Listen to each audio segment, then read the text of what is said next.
Cristo e vamos continuar numa sessão segunda a falar sobre a bem-aventurada esperança. Quem é que sabe qual é a nossa bem-aventurada esperança? Qual é a nossa bem-aventurada esperança? O regresso de Jesus em glória, amém? Esta é a nossa bem-aventurada esperança, ou bendita esperança. A ressurreição dos mortos, aqueles que já antes de nós partiram para o Senhor. A sua translação juntamente com aqueles que estiverem vivos. Quando o Senhor retomar, quando o Senhor vier buscar, constituem a bem-aventurada esperança da igreja. A igreja crê o cumprimento desta promessa. A igreja crê que é iminente esta vinda. A igreja deve estar preparada em oração, em temor e em tremor, para o momento do soar de trombeta, da voz do arcanjo, onde seremos reunidos com Cristo nos ares. Primeiramente os que dormem serão ressuscitados e nós nos juntaremos com Ele, onde habitaremos para sempre com o Senhor. Amém? Vamos ler alguns textos, pode ser? Vamos à Bíblia. 1 Tessalonicenses 4,16. Vou pedir ali à multimédia, eu sei que vão ter agora um trabalho árduo. Eu vou aqui disparar versículos e como os irmãos às vezes têm dificuldade, vamos tentar então ler. Eu coloquei aqui a Bíblia para todos porque achei muito interessante, mas se calhar é melhor lermos a tradução mais clássica. Porque o mesmo Senhor descerá do céu com alarido, com voz de arcanjo e com a trombeta de Deus, e os que morreram em Cristo ressuscitarão primeiro. Depois nós, os que ficamos vivos, seremos arrebatados juntamente com eles nas nuvens, a encontrar o Senhor nos ares, e assim estaremos sempre com o Senhor. Amém? Portanto, consolai-vos uns aos outros com estas palavras. Eu gosto muito deste versículo, porque o consolo deve estar nestas palavras. A Bíblia para Todos, uma versão recentemente traduzida para o português mais atual, diz: o próprio Senhor, ao sinal dado pela voz do arcanjo e pela trombeta de Deus, descerá do céu. Os que morreram em união com Cristo ressuscitarão primeiro. Depois nós, os que estivermos vivos, seremos conduzidos sobre as nuvens do céu ao encontro do Senhor juntamente com eles. E assim estaremos eternamente com o Senhor. Esta é a nossa bem-aventurada esperança. Aleluia. Romanos capítulo 8, verso 23. E nós estamos a ver, irmãos, os sinais, como alguém dizia ontem ali na Espanha, aquela miséria que aconteceu. A criação geme, a criação está-se a manifestar. A criação diz basta de tanta violência contra Deus em palavras e ações. O Criador, a criação espera. A criação geme. Diz lá assim a palavra do Senhor. Vamos ler o verso 22 também. Romanos 8, 22. Diz assim: na esperança de que a mesma criatura será libertada da servidão, da corrupção, para a liberdade da glória dos filhos de Deus. Porque sabemos que toda a criação geme e está juntamente com dores de parto até agora. Mas não só ela, mas nós mesmos que temos as primícias do Espírito, também gememos em nós mesmos esperando a adoção, a saber, a redenção do corpo. A redenção do corpo. Durante o almoço estava a falar com o nosso irmão, que está a ter problemas, ataques no nosso corpo. E eu estava-lhe a dizer: meu querido, à medida que a idade vai avançando, o nosso corpo vai perdendo uma série de faculdades que tínhamos e que pensávamos que nunca iríamos ter. Se alguém me dissesse que alguma das coisas que me acontece, como levantar-me 3 vezes durante a noite para ir à casa de banho, quando eu me deitava era capaz de dormir 12 horas seguidas, e agora não consigo dormir mais do que 1h30, 2 horas seguidas. Se alguém me dissesse há uns anos atrás que isso iria acontecer, eu diria: estás doido ou quê? Não, isso comigo não acontece. Mas a verdade é que a nossa tenda na qual nós estamos a habitar, que é este corpo, ela vai-se desfalecendo, ela vai-se cada vez mais tornando menos capaz como estava, e nós temos cada vez menos desejo de estar dentro dela. Às vezes alguns irmãos sentem-se mesmo aprisionados. Usava esta metáfora de manhã, a metáfora da lagarta que nós estamos a pregar às quartas-feiras no curso Graça, e estamos a falar sobre aquilo que Deus operou. E nós sabemos que a borboleta, antes de ser borboleta, tem que ser lagarta. E há um momento em que a lagarta começa a construir o seu casulo, e quando está ali presa naquele casulo, parece que morreu, parece que secou. Todos nós na escola tivemos lá os bichinhos da seda, e nós víamos, e muitas vezes eu digo, está morto, morreu, desapareceu, não é? Mas a minha mãe dizia, espera aí, tens que esperar, a metamorfose vai acontecer, a transformação vai acontecer. E nós olhamos para esses sinais que Deus fez na criação. Não são sinais proféticos, mas são sinais para nos mostrar o poder transformador do Criador. E Deus criou-nos não para a corrupção e para a morte, mas Deus criou-nos para a vida abundante e para uma vida eterna. Então a nossa bem-aventurada esperança, principalmente os mais velhos, é: eu quero ser livre deste corpo. Às vezes sinto que estou dentro de uma camisa de forças. Eu quero ser livre deste corpo, pois aquele que tem Jesus Cristo sabe, a palavra de Deus afirma que um dia destes, no abrir e fechar de olhos, nós seremos arrebatados e nos ares seremos transformados para ter um corpo como Jesus, que conseguia passar pelas paredes, não que fosse um fantasma, porque Ele comeu e bebeu diante deles. Ele não era um fantasma, mas era um corpo glorificado, para nós entendermos que esta é a bem-aventurada esperança da igreja. O universo geme, a criação geme, e nós também gememos à espera desta transformação. Por isso, irmãos que estão a viver momentos de dificuldade de saúde, momentos de limitações de locomoção, limitações físicas, irmão, arme-se com este pensamento: eu sei que o meu Redentor vive, eu sei que Jesus Cristo prometeu que um dia eu estaria com Ele para sempre, que não mais limitado, mas ilimitado, para adorá-lo e para servi-lo. Só com uma limitação: não conseguiremos mais pecar. Aleluia! Não conseguiremos mais pecar.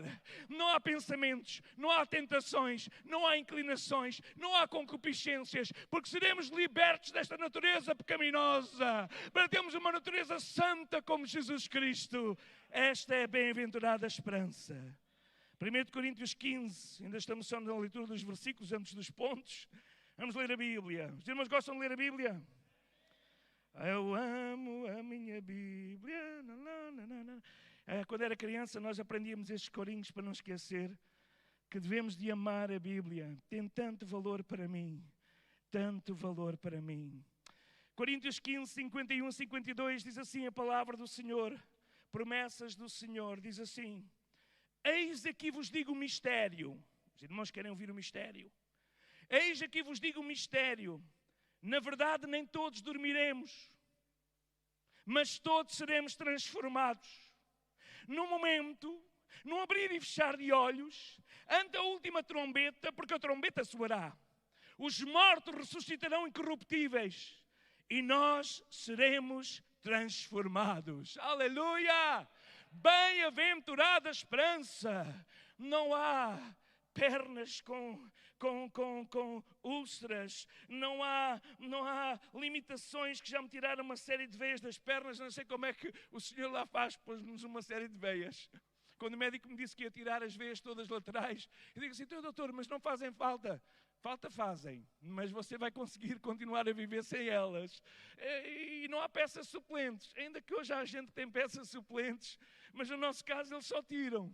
Mas o Senhor colocou e deixou lá outras para que, se precisássemos, pudessem. E há uma veia, claro, dentro do osso, que é a principal.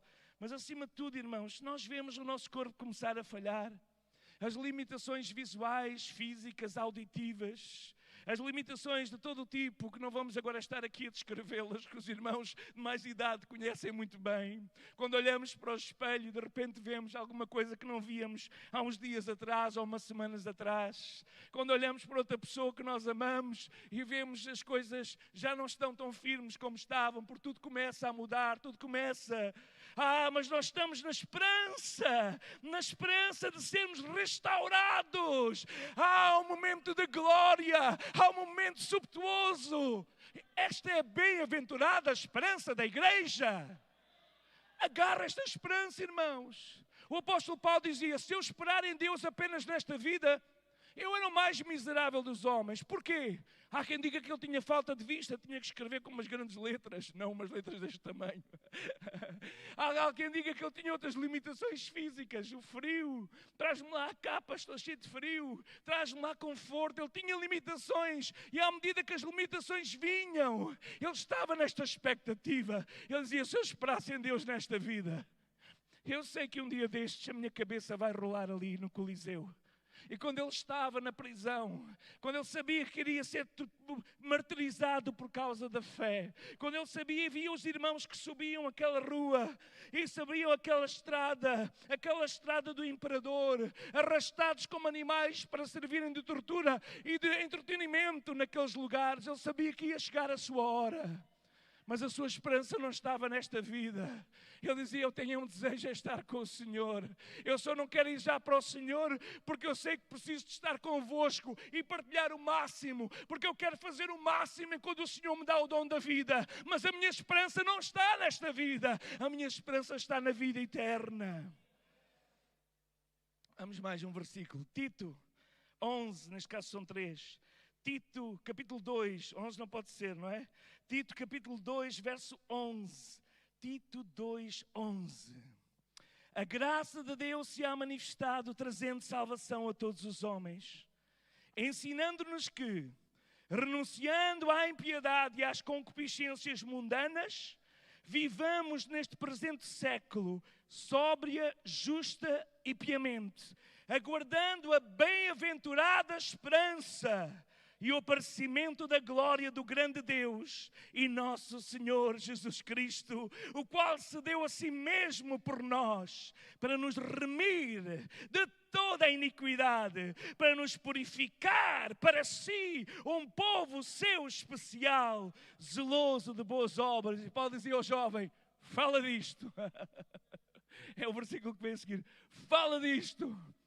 A igreja precisa de ouvir isso. Fala disto, fala da bem-aventurada esperança, fala sobre esta graça salvadora, fala sobre a renúncia que tem que haver em cada um de nós, fala sobre a expectativa que tem que haver na igreja do regresso de Jesus, fala desta expectativa, porque a igreja estava-se a preparar, alguns chamam de grande tribulação esse tempo, para uma perseguição nunca visto. A igreja estava-se a preparar para o que os cristãos serviam como marchotes para iluminar as ruas de Roma. A igreja estava a preparar para mães verem os seus filhos serem devorados pelas bestas feras. A igreja estava-se a preparar para uma perseguição, porque o inferno se levantou para tentar acabar com a igreja de Jesus. Mas Jesus tinha afirmado, as portas do inferno não prevalecerão contra a igreja de Jesus Cristo. E ainda que os imperadores tentaram esmagar a igreja com a sua força de ferro, a igreja em oração, preparada, porque os seus olhos não estavam na tortura, os seus olhos não estavam nas algemas, os seus olhos estavam na eternidade. E a igreja precisa de refocar os olhos na eternidade. Quando nós olhamos para a eternidade, aquilo que está reservado, Paulo diz aquilo que o olho não viu, aquilo que o ouvido não viu, aquilo que não desceu ao coração do homem, é aquilo que Deus tem preparado. Nós nunca experimentámos nada semelhante aqui. Nunca, igreja, nunca experimentámos nada semelhante. Então esta esperança maravilhosa, que é denominada de esperança bendita, refere-se à vinda de Jesus Cristo, ao arrebatamento da igreja. E esta esperança funda-se nas promessas do próprio Jesus. Promessas simples, promessas que têm sido repetidas com frequência durante anos e anos. Escritores inspirados por Deus falaram sobre esta promessa. E o apóstolo Pedro também diz que alguns vão dizer, mas onde é que está a promessa afinal? Já passaram tantos anos, onde é que está a promessa? E agora tem-se levantado uma série de teólogos que ocupam os púlpitos e que dizem que a igreja não vai ser arrebatada, a igreja vai passar pela tribulação, a igreja vai estar aqui, e começam a profetizar a desgraça. Mas eu sei que o meu Redentor vive, e nós temos a bem-aventurada esperança, porque a primeira grande promessa que nós temos é que o arrebatamento nos salvará da grande tribulação. Vamos à palavra então. Lucas 21, 36. Vigiai, pois, em todo o tempo, orando para que possais escapar de todas estas coisas que têm de acontecer e estar em pé na presença do Filho do Homem. Então precisamos de orar. Agora vamos a Apocalipse 3:10. Apocalipse 3:10, palavra do Senhor. Eu sei que há outras... Os irmãos têm a liberdade de acreditarem no que quiseram. Esta manhã estava a dizer, eu tenho um colega, temos debatido, e ele diz que a igreja vai passar pela grande tribulação. E isto está a crescer, inclusive no nosso movimento, que não tinha esta história. Algumas pessoas pensam nisso. E disse assim, tu podes passar para a tribulação. Eu vou ouvir a trombeta de Jesus, porque eu agarro estes versículos como promessas. Promessas fiéis e verdadeiras. Apocalipse 3:10. Como guardaste a palavra da minha paciência, também eu te guardarei da hora da tentação que há de vir sobre todo o mundo, para tentar os que habitam na terra. Eis que venho sem demora. Guarda o que tens, para que ninguém tome a tua coroa. E esta é a carta à igreja de Filadélfia, que alguns teólogos dizem que é a parte dos 50% fiéis. As viúvas, na parábola das viúvas e do esposo, diz que eram 10. 10 tinham vasilha abastecida.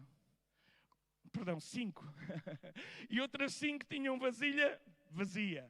Todas tinham as lâmpadas. Todas celebravam. Mas alguns celebravam com backup, alguns celebravam com expectativa de que Jesus vinha, e outros celebravam sem expectativa da eternidade. Mas chegou a noite e ouviu-se a voz. Aí vem o esposo! Aí vem o esposo! Todas começaram-se a preparar. 50% viu que as vasilhas estavam vazias. E disseram, dá-nos aí, dá-nos azeite. Nós temos as vasilhas vazias. Nós temos que ir encontrar com o esposo. E eles, não. Vão vocês comprar o que têm que comprar. A gente quer ir com o esposo.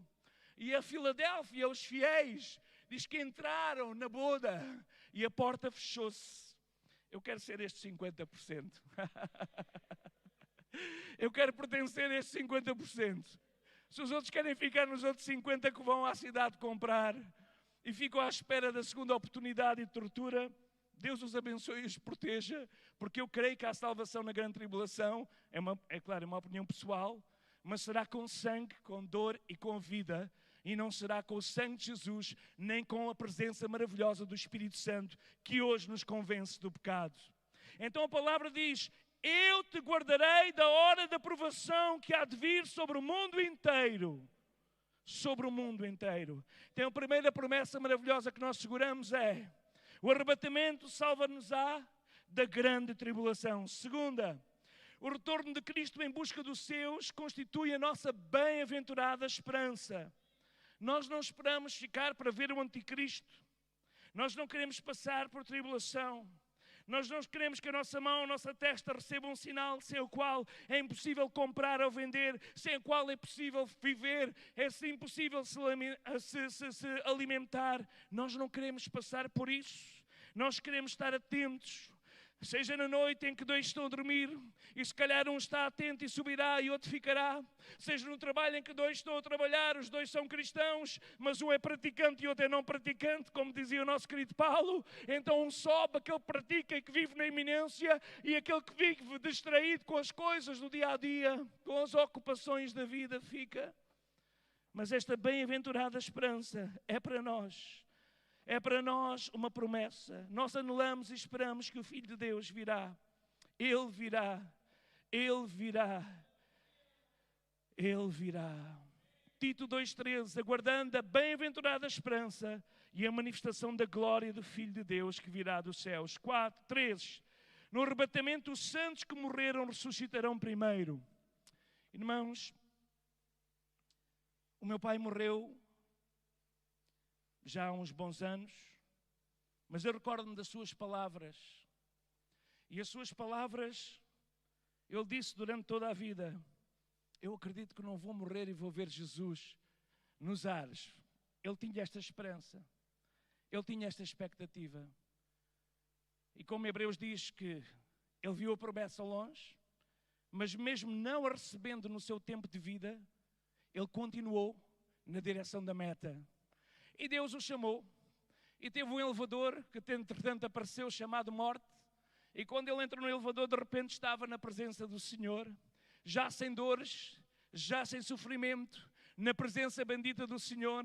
Mas o seu corpo nós o levamos à terra e nós o depositamos lá na terra e nós colocamos versículos que falam sobre esta promessa, que aqueles que confiam no Senhor, diz a palavra do Senhor, aqueles que confiam no Senhor, Tessalonicenses 1:6, portanto o mesmo Senhor, dada a palavra de ordem, ouvida a voz do arcanjo, ressoada a trombeta, descerá dos céus e os mortos em Cristo ressuscitarão primeiro. Primeiro quer dizer, antes que se tenha feito algo por nós que ainda vivemos, primeiro são os mortos que morreram no Senhor, a ouvir esta trombeta que vai buscar toda a partícula que está espalhada, não sei por onde.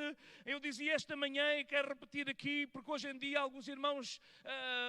temos muitos debates sobre a cremação e alguns irmãos têm alguma dificuldade com isso, mas eu disse e tenho dito aos irmãos, Deus formou o homem do pó da terra. Do pó da terra. E se Ele é poderoso para pegar em partículas de pó e soprar vida, Ele é poderoso para ir buscar as partículas, estejam onde estão, para as juntar todas umas nos ares e transformar esse corpo daqueles que partiram para o Senhor e morreram nesta esperança para serem transformados nos ares. E em Filipenses capítulo 3, Paulo esclarece que esta mudança vai acontecer. Porquê? Porque a nossa pátria está nos céus, onde aguardamos o Senhor Jesus Cristo, o qual transformará o nosso corpo de humilhação para ser igual ao corpo da sua glória, segundo a eficácia do poder que Ele tem de subordinar a si todas as coisas. Em 1 João 3,2 ele diz, amados, agora somos filhos de Deus, ainda não se manifestou o que havemos de ser. Amados, nós agora somos filhos de Deus, ainda não se manifestou o que havemos de ser, mas sabemos, quando Ele se manifestar, quando a trombeta soar, quando Ele aparecer nos ares, nós sabemos, esta é a nossa bem-aventurada esperança, que nós seremos semelhantes a Ele. E assim como nós o vemos como Ele é, assim seremos também. Esta transformação dos corpos dos remidos que morreram, e também nós que ainda vivemos, eu já digo nós porque acho que já estou no barco, os sinais da sua vinda mais se mostram cada vez, e nós estamos mesmo no barco e percebemos, um dia destes, eu não sei se estarei a dormir, se estarei acordado, eu não sei se estarei a pregar ou estarei a fazer outra coisa qualquer ou a comer, eu não sei se estarei no banho, eu não sei onde é que vou estar, mas eu sei que é o som da trombeta. De repente, eu serei arrebatado. E assim como o relâmpago se vê do ocidente para o oriente, assim nós seremos elevados no abrir e fechar de olhos para nos encontrarmos com o Senhor nos ares. Quinta promessa. Então a quarta é a redenção do corpo. Quinta, os crentes redimidos, quando do arrebatamento, aqueles que estiverem vivos, subirão com aqueles que tinham partido, agora ressurretos e vestidos de incorruptibilidade.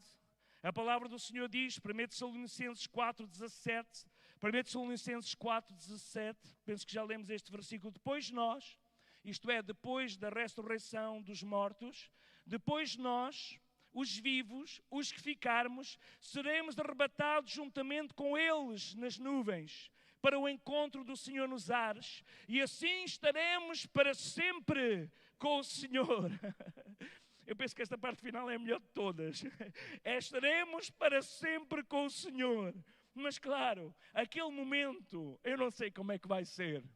Nós vemos, e há muitos desenhos animados, etc., desses super-heróis, Marvel, DC, outras coisas assim, e então eles têm uma transformação, uma metamorfose, parece como o Super-Homem, aqueles mais antigos só se lembram do Super-Homem, não é? Entrava lá, era tão frágil, coitadinho, com os seus óculos à Clark Kent, via mal, mas quando ele ouvia aquele chamar, não é? Ele entrava e tirava, e vinha aquele homem, o Super-Homem que voava.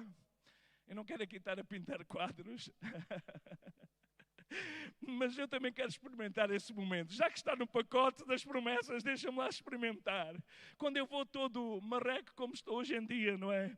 Com as limitações todas físicas, de repente eu sou elevado aos céus e há ali não sei como é que vai ser, mas há ali uma transformação assim sobrenatural e de repente nós começamos a não ter mais capacidade de pecar. Já não há dores de calos, já não há dores de costas, já não há hérnias discais, já não há falta de vista. Nós seremos como Jesus Cristo, aleluia! Igreja, esta é a bem-aventurada esperança. Tem faltado nos púlpitos pregar sobre isso. E as pessoas põem os olhos só no imediato. E as pessoas vêm à igreja e dizem: pastor, ora por um emprego, pastor, ora por um carro, pastor, ora por uma casa, pastor, ora para a conta bancária, pastor, olhe por isto aqui. Oh irmão, aquilo que o olho não viu nem você experimentou é o que está preparado para aqueles que amam ao Senhor. Nós, os redimidos, os vivos, subiremos e seremos transformados. Agora há aqui um poema maravilhoso. Oséias 3,14. Não estavam à espera de Oséias, pois não? Oséias 3,14. Os irmãos conhecem mais a versão de Coríntios 15,54. Mas Oséias 3,14. Põe lá aí que eu não passei este versículo. Eu consigo encontrar Oséias. Alguns irmãos ficam ali atrapalhados, mas ele está aqui na Bíblia. A seguir ali. Não conseguem encontrar as 10. Então vou eu abrir primeiro. Primeiro ali que eles só têm que clicar. Só se eu passei mal o versículo. Oséias, será que 13? Eu disse 3. É 13. Ou não há 13? Passei mal. Não, está aqui. Está aqui. Eu os remirei da violência do inferno. Os irmãos querem estas promessas para vós ou não? Eu os redimirei da violência do inferno. Eu os resgatarei da morte. Onde estão, ó morte, as tuas pragas? Onde está o inferno, a tua perdição? O arrependimento será escondido dos meus olhos. Mas sabem que este foi o texto? Agora vamos lá então a Coríntios, que os irmãos conhecem. Era o cântico que a igreja cantava. A igreja cantava este cântico. Temos que fazer uma letra para este cântico. Irmã Cláudia, uma letra para este cântico. O que é que diz? A letra está aqui, precisamos é de música, porque a letra está aqui na Bíblia. Coríntios 15, 55. Aleluia. Tem alguns hinos, os irmãos não conhecem, mas tem alguns, quando era adolescente eu fazia muitas músicas. E tenho muitos que são só textos da Bíblia. Gostava muito de cantar os textos da Bíblia. E gosto muito principalmente de um que diz que ele desenrola os céus como quem desenrola uma cortina. E tenho uma música sobre isso. Um dia destes vou começar aqui também a cantar.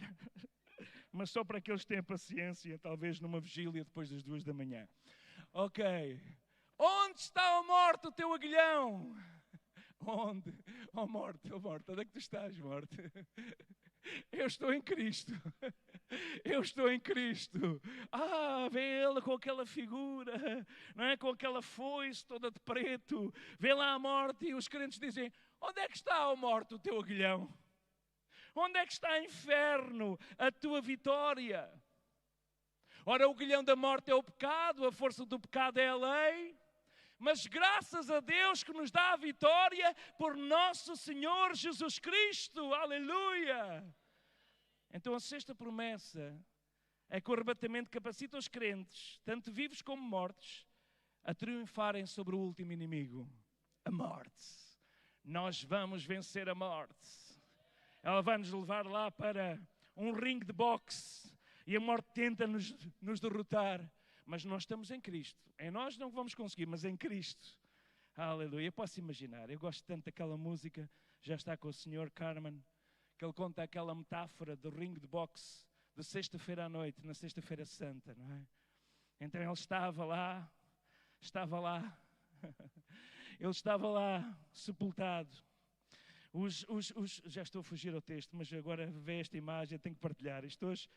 Os irmãos não sabem, mas aconteceu aqui alguns imprevistos e a gente deixa-se ir. É perigoso quando a gente se deixa-se ir.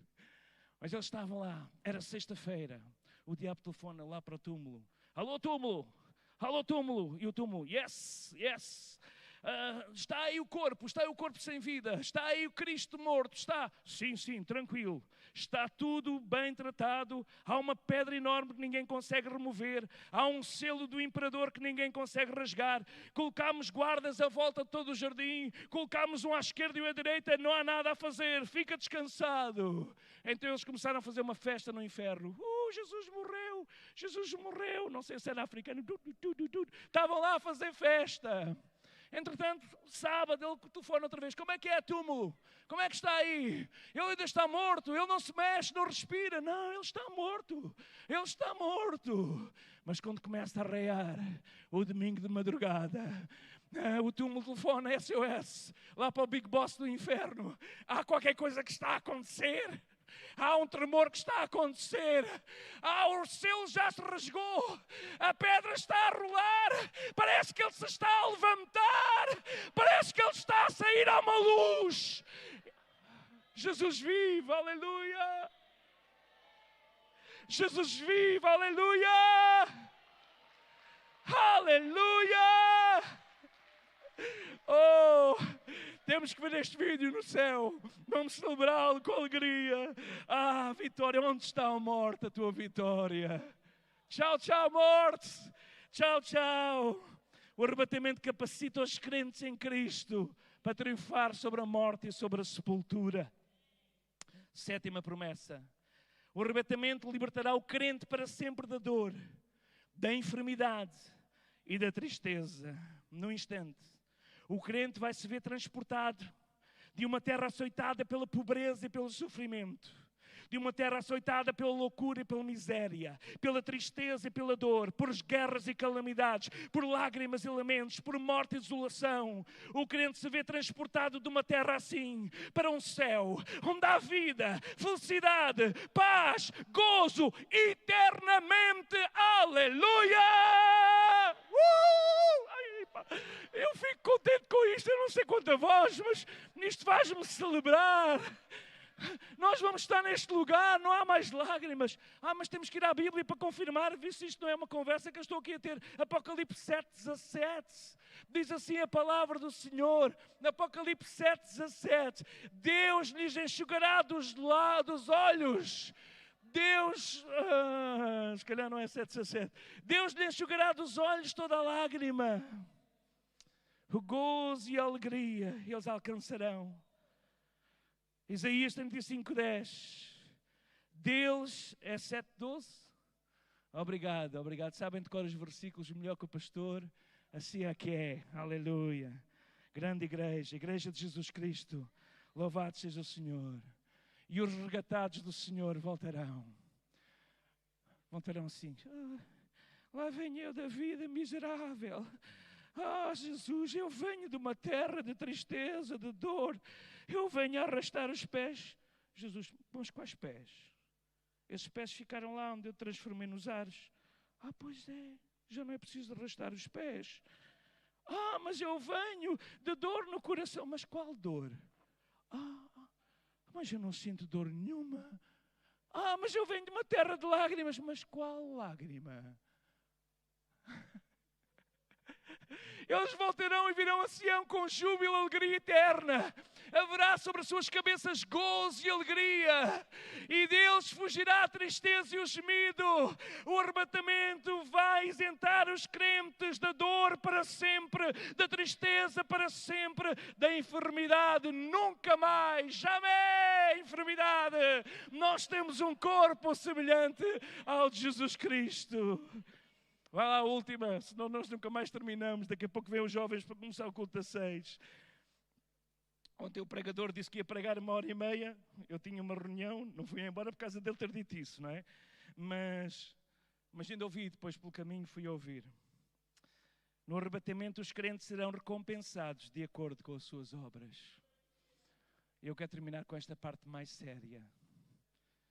Para todos entenderem que nós estamos aqui com um propósito. É muito bom nós termos a esperança. É muito bom nós termos as promessas.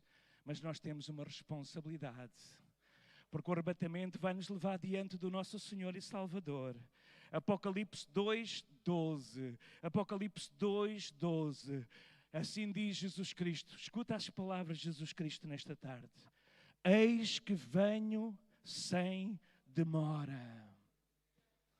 E comigo está o galardão que tenho para retribuir a cada um segundo as suas obras.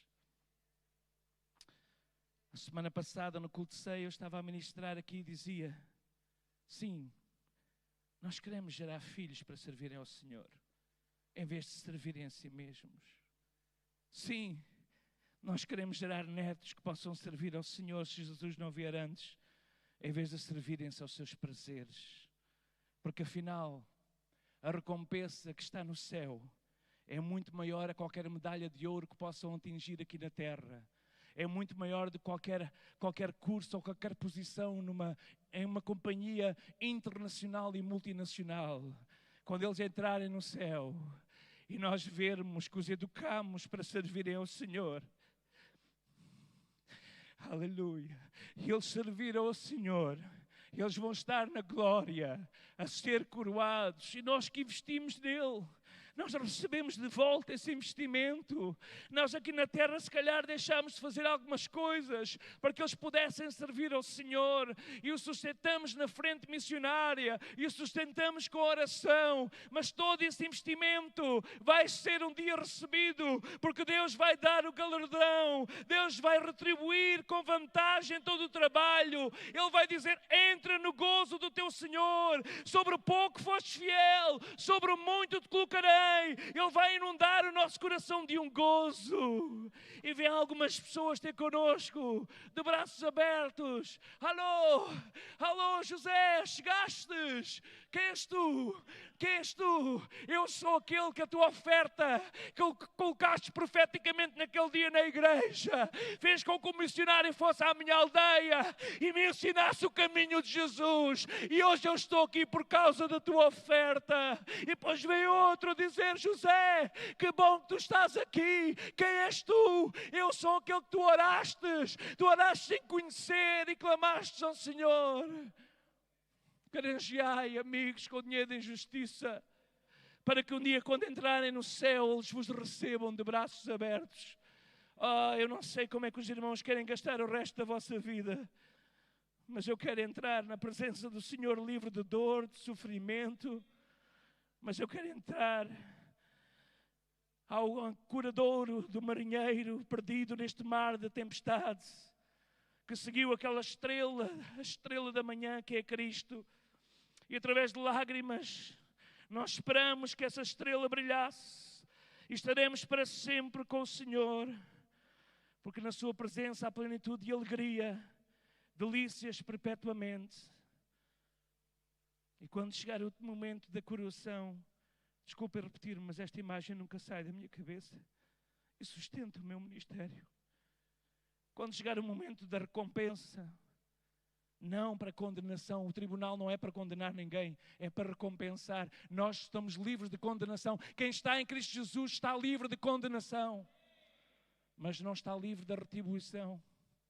E quando chegamos diante do Senhor, e o Senhor abre os registros e escolhe-nos galardoar com uma coroa, eu gostaria de ter a coroa maior que pudesses ter, não para colocar na minha cabeça,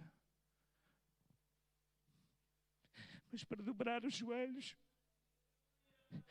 e dizer: só tu és digno de receber toda a glória, toda a honra. Só tu és digno de receber todo o louvor.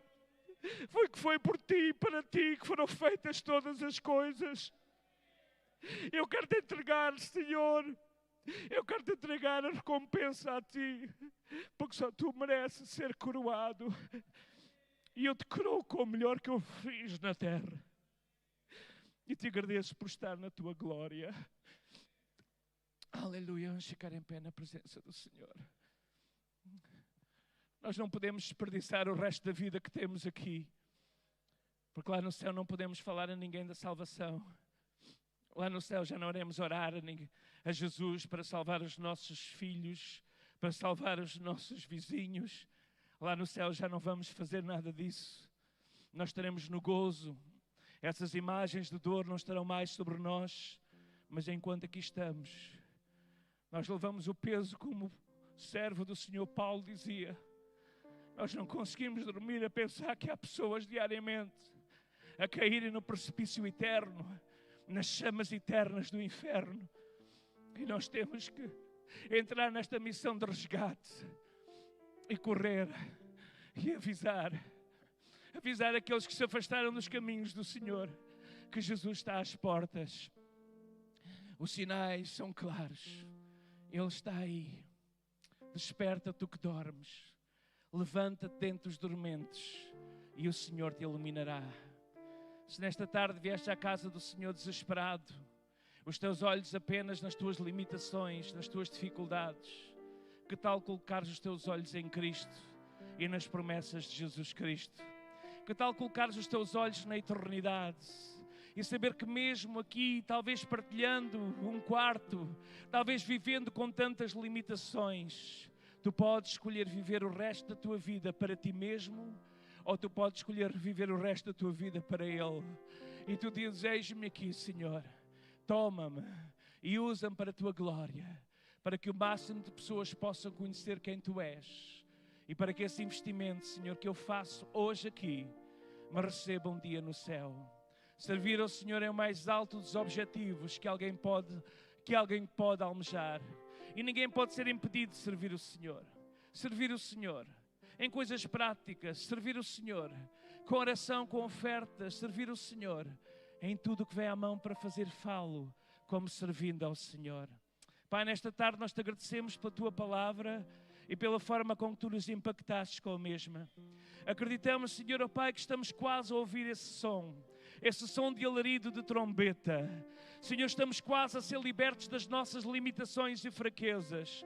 Mas nesta tarde, se quiseres fazer um milagre aqui no nosso meio, nós oramos, Senhor, nós oramos que possas fazê-lo para a tua glória.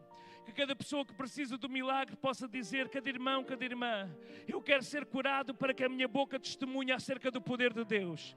Eu quero ser curado não para não sofrer. Eu quero ser curado para apontar a toda a gente: foi Jesus, é Jesus, será Jesus. Tudo é Jesus, tudo é por Jesus. Então, se este é o teu desejo, se é dar glória a Deus, se é confiar nas promessas eternas, coloca os teus olhos na eternidade, no Salvador. Ele está a levantar-se do trono. Ele virá buscar a sua igreja. E nós nos reuniremos com Ele nos ares. E estaremos para sempre com o Senhor. Que Deus vos abençoe. Vamos cantar um coro. E depois ainda temos um momento